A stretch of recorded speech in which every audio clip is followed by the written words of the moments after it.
কিশোর কুমার মানেই এমন একজন মানুষ যিনি প্রথাগতভাবে গান না শিখেও ভারতবর্ষের অন্যতম শ্রেষ্ঠ সঙ্গীতশিল্পী। দেশের বাইরে বিদেশেও আজও সমানভাবে জনপ্রিয়। শুধু গান নয়, সংস্কৃতির জগতে তিনি একজন বৈচিত্র্যপূর্ণ মানুষ। মঞ্চের অনুষ্ঠান কেমন করে জমিয়ে দিতে হয়, এ ব্যাপারে তার থেকে ভালো শিল্পী খুঁজে পাওয়াই মুশকিল। একদিকে তিনি অত্যন্ত খামখেয়ালি, অন্যদিকে ভীষণ আমোদে। টাকা ছাড়া তিনি এক লাইনও গাইতেন না যেমন, ঠিক তেমনি আবার অনেক ছবিতেই সবকটা গান গেয়ে একটা টাকাও নেননি, উল্টে পুরো টাকাটাই ফিরিয়ে দিয়েছেন। নিজের জীবন বাজি রেখে ইন্দিরা গান্ধী আর সঞ্জয় গান্ধীর মুখের ওপরে জবাব দিয়েছিলেন বছরের পর বছর। চারটে বিয়ে করে একটা সংসারও টেকেনি। তার গানের মতোই তার গোটা জীবনটাই ছিল খেলা ভাঙার খেলা। এগুলো আসলে প্রাপ্তবয়স্ক কিশোর কুমারের পরিচয়। তার সম্পর্কে বলার যেমন শেষ নেই, তেমনি কিন্তু বাকি রয়ে গেছে অনেক কিছুই। প্রিয় বন্ধু, আমি তোমার সুতপন, আর আমার পডকাস্টে তুমি শুনছো কথায় কথায়। আজ শুধুমাত্র তোমাকেই শোনাবো কেমন ছিল কিশোর কুমারের দুষ্টুমি, ছোটবেলায় ঠিক কেমন ছিলেন তিনি। তার এই পরিচয়টা কিন্তু আজ পর্যন্ত কেউই দেননি। আর কিশোর কুমারের এই অজানা পরিচয়টা জানতে চ্যানেলটা ঝট করে সাবস্ক্রাইব করে সিনেমা পাড়ার অজানা সত্য নিয়ে একটা ভিডিও যাতে বাদ না যায়, তাই বেল আইকনটা প্রেস করে অল করে দিয়ে অবশ্যই তুমি আমার সঙ্গে থাকো বন্ধু। দাদামণি অশোক কুমারের থেকে কিশোর কুমার ছিলেন 18 বছরের ছোট। কিশোর কুমার যখন জন্মালেন তখন জব্বলপুরে পড়াশোনা করছেন অশোক কুমার। বাবা কুঞ্জলাল লিখলেন, কুমুদ তোমার ভাই হয়েছে। বাবার চিঠিতে ভাই হয়েছে জানতে পেরেই আনন্দে লাফিয়ে উঠলেন। ভাই তো নয়, কিশোর ছিল অশোক কুমারের কাছে একেবারে ছেলের মতো। আর বাবার চিঠি পাওয়ার পর অশোক কুমার নিজেই বলছেন যে আমি দিন গুনতাম কবে বাড়িতে এসে আমার ছোট ভাইটাকে দেখব, তাকে কোলে নেব, আদর করব, হাম খাবো। উফ, ধৈর্য আর ধরছিলই না। দিন কয়েকের ছুটি নিয়ে বাড়ি চলে এলাম। সেবার যে কটা দিন বাড়িতে ছিলাম, কিশোরকে আমার কোল থেকে প্রায় নামতেই দিইনি। খুব আদর করতাম। ও পিটপিট করে আমার দিকে তাকাতো। আমি চুমু খেলেই ওহ সে কি কান্না! তখন মা এসে সামাল দিতেন। খানিকক্ষণ পর আবার কোলে করে নিয়ে ঘোরাঘুরি করতাম। ছোটবেলা থেকেই ভয়ঙ্কর কর্কশ গলা ছিল কিশোর কুমারের। যারা কিশোর কুমারের গানের ভক্ত তারা এই কথাটা বিশ্বাস করতেই পারবেন না। কারণ স্বয়ং অশোক কুমার নিজেই বলছেন যে ও যে কোনো দিন গান গাইতে পারবে সেটা স্বপ্নেও ভাবতে পারেনি। গানের তাল সুর কোনো কিছুই বুঝতো না, কোনো দিন কারোর কাছে গান শেখেও নি। খালি কাশত আর মুখ দিয়ে একটা খুব ছোট থেকেই আ শব্দ করত। কিশোর কুমারের বয়স যখন 6 বছর, সেই সময় হঠাৎ করে তার কণ্ঠস্বরের একটা অদ্ভুত পরিবর্তন দেখা গেল। কিশোর কুমারের যে কর্কশ গলা সেটা হঠাৎ করে মোটা হয়ে গেল। এই রকম হওয়ার পেছনে একটা কারণ ছিল। কারণ কিশোরের মাড়িতে একটা দারুণ সমস্যা ছিল। যে মহিলা কিশোর কুমারের দেখাশোনা করত সে কিশোর কুমারের মাড়িতে ওষুধ লাগিয়ে দিল, ব্যাস। কিন্তু এতে হিতের বিপরীত হয়ে গেল। পুরো মাড়িটাই ইনফেকশন হয়ে গেল। বাড়ির লোকেরা ব্যাপারটা খুব একটা গুরুত্ব দেননি। ভেবেছিলেন 2-1 দিন চলবে, তারপর নিজে নিজেই কিশোরের গলা ঠিক হয়ে যাবে। কিন্তু 2-1 দিন তো দূরের কথা, দিন সপ্তাহ মাসও গড়িয়ে গেল, তার কণ্ঠস্বরের একটুও পরিবর্তন হলো না। আর এটা দেখে বাড়ির লোকজন মেনে নিলেন যে এটাই স্বাভাবিক।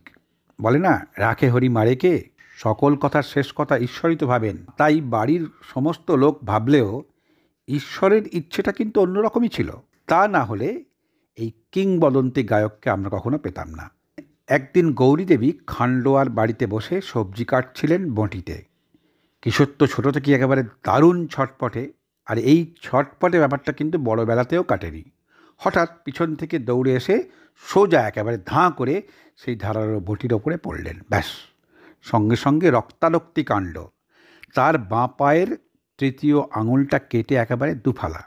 আর এই ঘটনার কথা অশোক কুমার যখন তার আত্মজীবনীতে লিখছেন, টপ টপ করে তার চোখ দিয়ে জল পড়ছে। ৬০-৬৫ বছর আগেকার ভাইয়ের সেই দুর্ঘটনা বর্ণনা করতে গিয়ে তিনি একেবারে যেন অন্যরকম জগতে চলে গিয়েছিলেন। তিনি লিখছেন, কিশোরের আঙুল যাতে ঠিক হয়ে যায় তার জন্য বাবা কত কী যে করলেন, কিন্তু আঙুলটা আর জুড়ল না। ডাক্তার দেখা হলো। ডাক্তারবাবু ব্যান্ডেজ করে দিয়ে বললেন, পুরো হাড় শুদ্ধ কেটে গেছে আঙুলটা, আর জোড়া লাগানো যাবে না। এরপরে আঙুলটা যাতে জোড়া লাগানো যায় সেই জন্য কিশোর কুমারদের খান্ডোয়ার বাড়িতে একটা শিশির মধ্যে স্পিরিট দিয়ে ডুবিয়ে রাখা হয়েছিল। যন্ত্রণায় তো এদিকে কিশোর ছটপট করত, কত ওষুধপত্তি করা হলো, তবুও কিছুক্ষণ পরপরই আবার যন্ত্রণায় একেবারে প্রবল চিৎকার করে উঠত, এমনকি ঘুমের মধ্যেও কোকিয়ে কেঁদে উঠত। কিশোর কুমারের এই যন্ত্রণা তার মা কিন্তু কিছুতেই সহ্য করতে পারছিলেন না।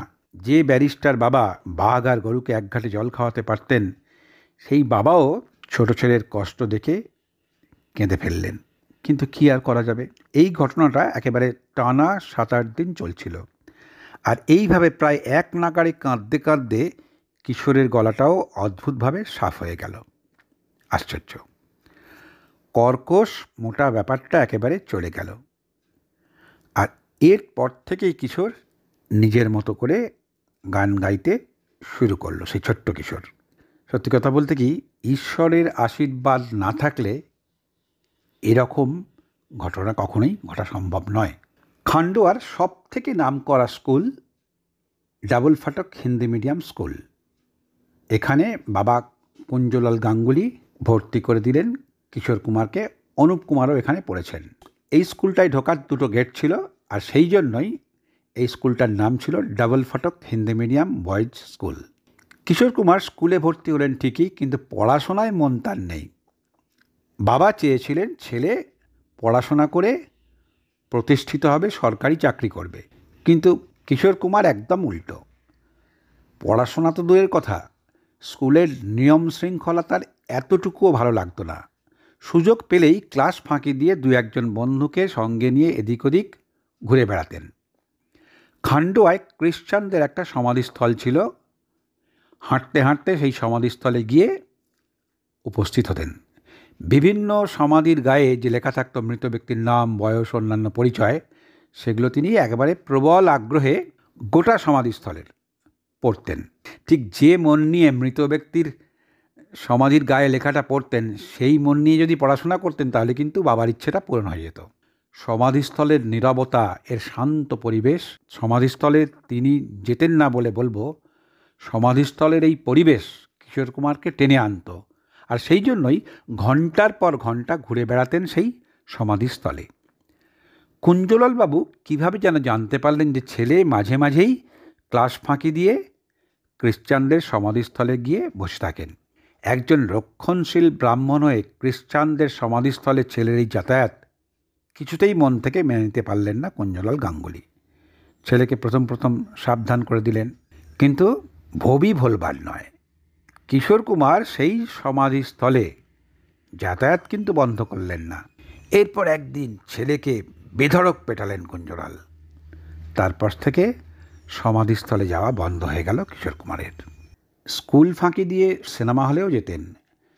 সাধারণত অঙ্কের ক্লাস থাকলে তো কোনো কথাই নেই, ফাঁকি দেওয়ার ইচ্ছেটা তার 10 গুণ বেড়ে যেত, কারণ অঙ্ক কিছুতেই মাথায় ঢুকতো না। অঙ্ক করার কথা উঠলে তো নানা রকম বায়নাক্কা শুরু হয়ে যেত।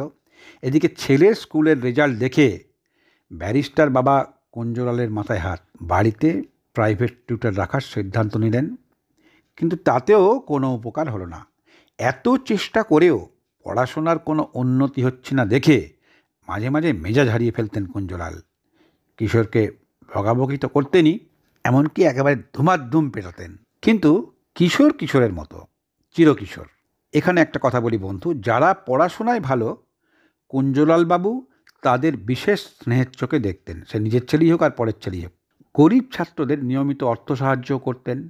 একবার একজন বাঙালি ছাত্র কলকাতায় যাওয়ার পথে খান্ডোয়ায় নামতে বাধ্য হয়েছিলেন, কারণ ট্রেনে তার সমস্ত টাকা পয়সা চুরি হয়ে যায়। এই সময় কেউ একজন ছেলেটাকে কুঞ্জলাল গাঙ্গুলির কথা বললেন, মানে তার কাছে যেতে বললেন। তাকে জানিয়ে দিলেন যে কুঞ্জলাল গাঙ্গুলির কাছে গিয়ে দাঁড়ালে, বিশেষ করে টাকা পয়সা চাইলে, তিনি আজ পর্যন্ত কোনোদিন কাউকে ফেরাননি। সেই ছেলেটা কুঞ্জলাল গাঙ্গুলির কাছে যাওয়া মাত্রই শুধু টাকা পয়সা নয়, যা যা দরকার সব তাকে দিলেন। উপরন্তু তাকে নিজের বাড়িতে এনে দিন কয়েক রেখে দিলেন স্বাভাবিক হওয়ার জন্য। অশোক কুমার যে ঘরে থাকতেন সেই ঘরটাই নিজের ছেলের ঘরে পরের ছেলেকে একেবারে ঠাঁই দিলেন নিজের মতো করেই। কিশোর কুমার একটু অবাক হয়ে তার বাবার কাছে একদিন জানতে চাইলেন, আচ্ছা এই চেনা জানা নেই একটা ছেলেটাকে এরকম করে আদর যত্ন করছো কেন বাবা? কুঞ্জলাল বাবু তখন ছেলেকে বললেন, যার কথা তুমি আমাকে জিজ্ঞাসা করছো না, সে অত্যন্ত মেধাবী ছেলে, ইউনিভার্সিটিতে ফার্স্ট ক্লাস ফার্স্ট হয়েছে। এই রকম একজনকে আদর যত্ন করবো না তো কী করবো? ওর মতো তুমিও পড়াশোনায় ভালো হও, তাহলে সব্বার কাছে তুমি এরকমই আদর পাবে। কিশোর কুমারকে পড়াশোনার ব্যাপারে উৎসাহিত করতে চেষ্টার কোনো রকম ত্রুটি রাখেননি কুঞ্জলাল। নানান রকমের উদাহরণ দিতেন, ভবি ভোলবার নয়। সেই মুহূর্তে একেবারে সুবোধ বালকের মতো কিশোর কুমার মাথা নিচু করে বাবার সমস্ত কথা শুনতেন। কিন্তু পড়াশোনায় মনোযোগ দেওয়ার পরিবর্তে নানা রকমের ফন্দিফিকির তার মাথায় খেলা করত। রেজাল্ট বেরোনোর পর স্কুল থেকে মার্কশিট এনে দেখাতে হতো প্রত্যেক বছর। মার্কশিটে নাম্বারের কারচুপি করে বাবাকে দেখাতেন কিশোর। এক বছর একেবারে হাতে নাতে ধরা পড়ে গেলেন বাবার কাছে। যিনি বাঘ আর গরুকে এক ঘাটে জল খাওয়াতেন, সেই ব্যারিস্টার বাবাকে ফাঁকি দেওয়া তো অত সোজা নয়। সেবার কুঞ্জলাল বাবু স্কুল থেকে আগেই ছেলের রেজাল্ট জেনে এসেছিলেন, এমনকি অঙ্কের শিক্ষকের সঙ্গে কথাবার্তাও হয়েছিল তার। ইতিমধ্যে কিশোর কুমার মার্কশিটে কারচুপি করে এনে বাবাকে দেখালেন।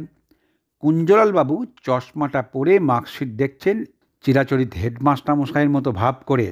তিনি বললেন, এবার তাহলে রেজাল্টটা ভালোই করেছো, কি বলো? অন্তত তোমার মার্কশিট তো সে কথাই বলছে। মাথা চুলকে কিশোর কুমার মৃদু হাসলেন। সেবার হাফিয়ারলি পরীক্ষায় অঙ্কের প্রশ্নপত্রটা ছেলের কাছ থেকে এবার চাইলেন। কিশোর বেগতিক দেখে সঙ্গে সঙ্গে বললেন, কোয়েশ্চেন পেপার তো আমার কাছে নেই বাবা, পরীক্ষা হওয়ার পর তো ফেলে দিয়েছি। এরপর আর কথা না বাড়িয়ে কিশোরের পড়ার টেবিলের বইয়ের ভেতর থেকে অঙ্কের সেই প্রশ্ন উদ্ধার করলেন, যেমন করে কোর্টে জটিল কেসের আসল প্রশ্নের সমাধান করেন সেভাবেই। বাবার হাতে প্রশ্নপত্র দেখে ভয়ে বুক ঢিপ ঢিপ করতে লাগলো। প্রশ্নপত্রটা ছেলের হাতে দিয়ে কুঞ্জলালবাবু বললেন, প্রথম অঙ্কটা তুমি কষে দেখাও তো। অনেক সময় নিয়ে অনেক প্যাঁচ পয়জার কসরত করে কিশোর কুমার অঙ্কটা করলেন। তারপর খাতাটা বাবার হাতে দিয়ে চুপ করে দাঁড়িয়ে রইলেন। কুঞ্জলালবাবু খাতায় একবার চোখ বুলিয়ে নিয়েই ছেলেকে কাছে ডাকলেন। কিশোর কাছে আসতেই তার গালে সপাটে এক চড় মেরে বললেন, তুই একটা মিথ্যেবাদী, আগা গোড়া মিথ্যে কথা বলছিস।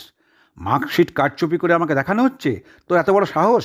নিজে আমি স্কুলে গিয়ে অঙ্কের স্যারের সঙ্গে কথা বলে এসেছি, তিনি তোর অঙ্কের উত্তরপত্রটা দেখিয়েছেন আমাকে। বাবার হাতে চড় খেয়ে একেবারে বিদ্যুতের মতো ছিটকে পড়ল মেঝের ওপরে। এরপর কুঞ্জলালবাবু ছেলেকে যা শাস্তি দিলেন কিশোর কুমার তা স্বপ্নেও কল্পনা করতে পারেননি। ছেলেকে আবার কাছে ডাকলেন। কিশোর মাথা নিচু করে বাবার কাছে এগিয়ে আসতেই কুঞ্জলালবাবু ছেলের গাড়ে ঠাস করে একটা চড় মেরে বললেন, মিথ্যেবাদী কোথাকার, তুমি এক্ষুনি এখানে থুতু ফেলো। কিশোর কুমার তাই করলেন। কুঞ্জলালবাবু সেই থুতু ছেলেকে খেতে বললেন। বাবার কথা অমান্য করার সাহস কিশোরের নেই, তাই নিজের থুতু নিজেকেই চেটে খেতে হলো। এটাই কিশোরের শাস্তি। মাঝে মাঝে অশোক কুমার বাড়িতে এলে ছোট ভাইকে বলতেন, কিশোর কটা অঙ্ক কষবি, এদিকে আয়। অশোক কুমার কিশোর কুমারের থেকে শুধুমাত্র 18 বছরে বড় ছিলেন না, অনেকটাই বাবার ভূমিকা পালন করতেন অশোক কুমার। ইতিমধ্যে দাদার কথা শুনে পালাবার পথ খুঁজছেন কিশোর। একবার অশোক কুমার ছোট ভাইকে জিজ্ঞাসা করলেন, তোকে মুখে মুখে একটা প্রশ্নের উত্তর দিতে হবে, পারবি তো? কিশোর সঙ্গে সঙ্গে ঘাড় কাত করে সম্মতি দিলেন, খুব সহজ অঙ্ক, তুই এক্ষুনি পারবি উত্তর দিতে, চেষ্টা কর। অশোক কুমার বললেন, 3টে ষাঁড় আছে, প্রত্যেকে 5 সের করে রোজ দুধ দেয়, তাহলে 3টে ষাঁড় সব মিলিয়ে কত দুধ দেবে? কিশোরের মনে হলো, আরে এ তো খুব সহজ। সঙ্গে সঙ্গে একেবারে লাফিয়ে উঠে বললেন, কেন 15? ভাইয়ের কথা শুনে একেবারে হো করে হেসে উঠলেন অশোক কুমার। জিজ্ঞাসা করলেন, আরে তুই ষাঁড়ের দুধ কতদিন খেয়েছিস বলতো? তখন কিশোর আসল ব্যাপারটা বুঝতে পারলেন। আসলে গোটা ব্যাপারটার মধ্যে তিনি দারুণ মজার গন্ধ পেয়েছিলেন।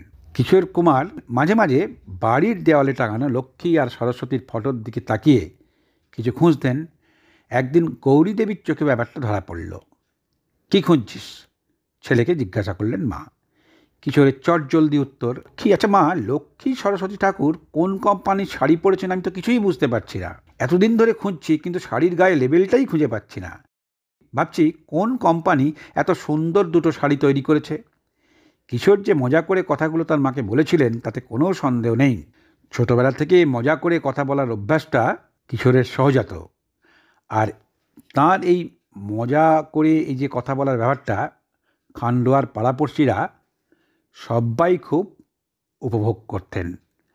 আর এটাই বড় হয়েও কিশোর কুমারকে আলাদা একটা মুহূর্তের মধ্যেই মজা তৈরি করে, সে স্টেজেই হোক আর স্টেজের বাইরেই হোক বা বন্ধুদের আড্ডার মধ্যে হোক, সকলকে তিনি একেবারে চুম্বকের মতো টেনে নিতেন এবং এই বৈশিষ্ট্যটাই তাকে আর পাঁচজনের থেকে একেবারে আলাদা করে দিয়েছিল।